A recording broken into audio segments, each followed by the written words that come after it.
Parce que bango bazalaki betidia bayebi makambwana nazo bimisango. Les gens sautaient, ils ne comprenaient pas pourquoi ces gens-là sautaient. Donc ils voyaient comment est-ce que c'est beau. Dieu combinait les Écritures avec la science. Alléluia. Mais ça venait d'où? Pendant que je lisais mes notes de cours pour faire l'examen, l'Esprit vient m'inspirer. Oh, je ne sais pas lire la Bible, j'ai beaucoup de notes. Non. Le temps de la lecture de la Bible, c'est autre chose. Le temps de la lecture de tes notes, c'est autre chose. Lisez la parole de Dieu. Amen. La deuxième chose, pour avoir la connaissance de Dieu. Amen. Est-ce que quelqu'un a compris pourquoi tu dois lire la Bible? Amen. Avant que je n'arrête là. Dans les Écritures, on nous montre comment Dieu a agi. Dans les Écritures, on nous montre comment Dieu a pardonné. Quand on parle de Dieu miséricordieux, tu sais savoir que Dieu a été miséricordieux pour quelqu'un. Quand on te dit que Dieu est un Dieu puissant, par ce qu'il y a comme histoire dans la Bible, tu peux voir la puissance de Dieu agir dans la vie de certaines personnes ou dans des situations dans la vie de certaines personnes. Amen. Alors la deuxième chose, c'est prier régulièrement. Amen. Pour les études, prenez 2 Timothée chapitre 3, le verset 16. La Bible dit: toute écriture est inspirée de Dieu et utile pour enseigner, pour convaincre, pour corriger et pour instruire dans la justice. Écoutez, le rôle des Écritures que Dieu nous donne, la première des choses, c'est quoi? Pour enseigner. Amen.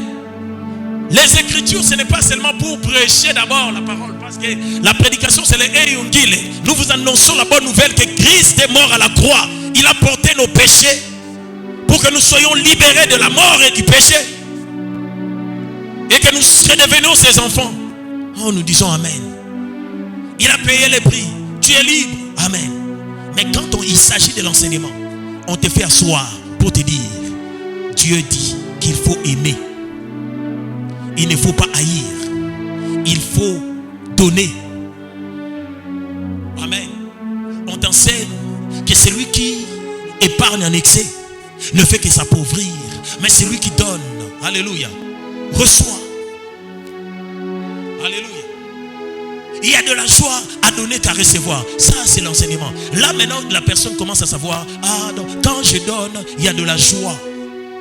Amen. Alléluia.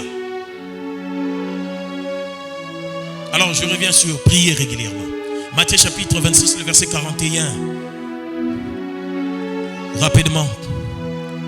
Matthieu 26, le verset 41.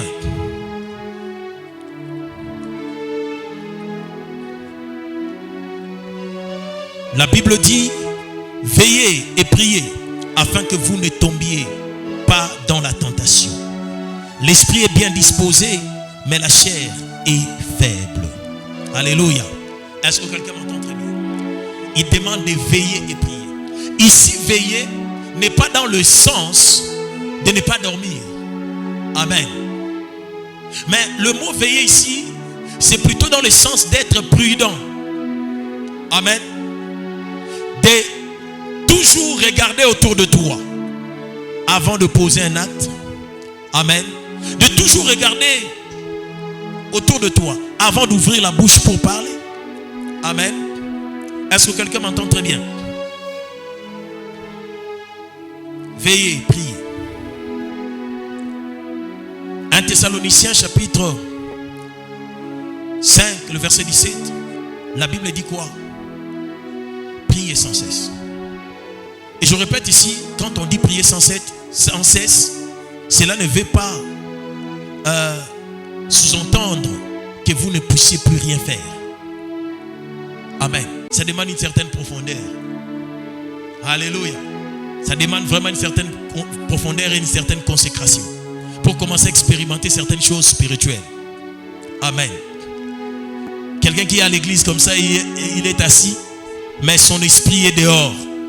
Dieu l'amène dehors, il fait voir qu'il va avoir un accident quelque part. il nous fait voir